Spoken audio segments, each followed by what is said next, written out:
Je vais te montrer comment j'ai réussi à dessiner ça après seulement 30 jours de dessin. Jour 30 pour apprendre à dessiner en 100 jours, déjà un mois que j'ai commencé ce challenge. Et pour marquer le coup aujourd'hui, je vais t'amener avec moi dans ma pratique du jour. Je vais tout te montrer. Pas de résumé, pas d'extrait.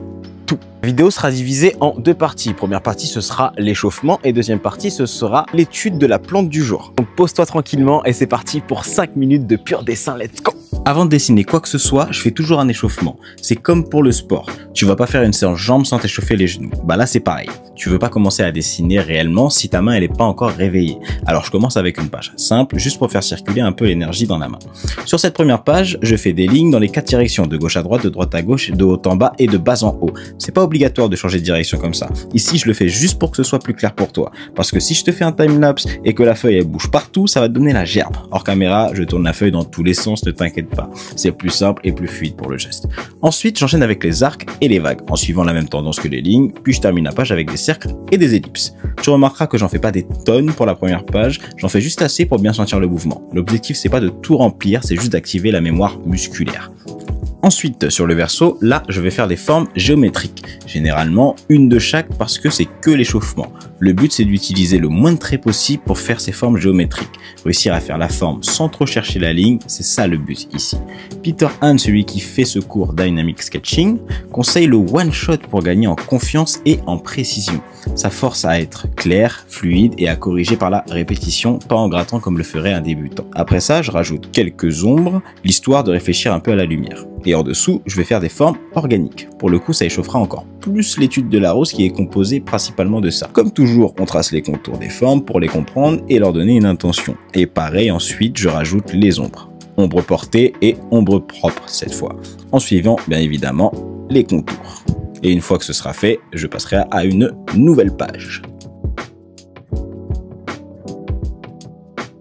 Alors sur cette nouvelle page, là, on attaque les formes dans l'espace. Je dessine pas toute la page, j'en fais juste assez pour bosser les volumes et les perspectives. J'ajoute aussi quelques ombres, mais légers.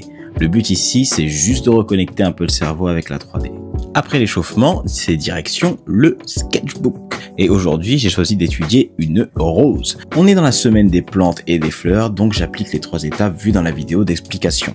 D'abord, je cherche les formes simples. Pour la rose, en regardant ma référence, j'ai trouvé que la succession des pétales ressemblait pas mal à des cônes emboîtés les uns dans les autres. Cette étape du dessin, elle est vraiment cruciale. Ça te permet de comprendre beaucoup mieux comment réaliser la suite de ton dessin. Ici, tu vois, je pointe avec des flèches les différentes parties et dessine leur interprétation. Ensuite, étape 2, j'établis les formes. Ce que tu me vois utiliser ici, c'est un marqueur gris. Ça me permet d'établir mes traits de construction. Je pars de ma forme simple et je fais une meilleure mise en forme. Pour la rose, comme j'ai dit, je trouve que ça ressemblait fortement à des cônes qui étaient emboîtés. Je fais également la tige et les épines. La simplification, c'est un cylindre pour la tige et des cônes ou pyramides pour les épines. Les deux marchent, mais je préfère les cônes. Ensuite, je passe tout au fineliner. J'utilise un 3 mm la plupart du temps. Pas de détails, ce n'est que l'étape 2.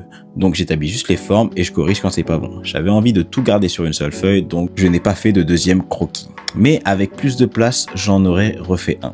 Tu vois aussi que je rajoute des notes pour éviter de faire les mêmes erreurs. Les notes sont très importantes, ne les saute pas. Et enfin, la 3e étape, on va dessiner réellement. Ajoute détails et je peaufine les formes.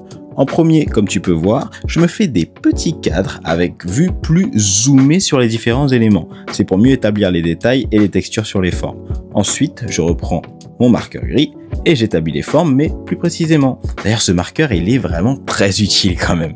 Là, tu vois, je suis parti un peu trop haut. Et du coup, ce qui est sympa avec ce marqueur, c'est que je peux reprendre beaucoup plus simplement l'erreur avant de tracer au fineliner. On passe maintenant au fineliner et là on dessine les formes principales de la tige et des pétales. Le but c'est pas de recopier bêtement, faut comprendre pourquoi tu fais ces formes là. C'est pour ça que ces différentes étapes sont là d'ailleurs. Et après avoir tout construit au fineliner, on passera aux détails en utilisant les petits cadres. On commence par les détails qui sont sur la tige. Là je commence à faire les épines et ensuite je passe directement à la tige.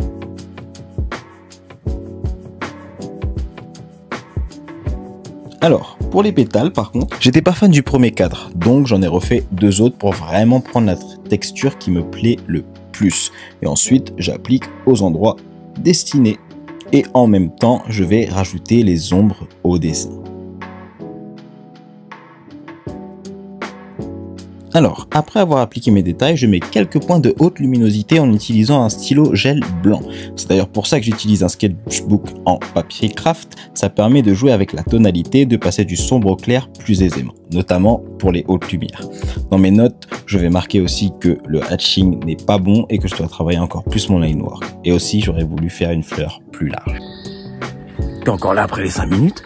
Bah merci à toi. J'espère que cette vidéo t'a informé et aidé si tu fais ce challenge en même temps que moi. N'hésite pas à partager la vidéo si elle t'a plu et moi je te dis à demain pour le jour 31.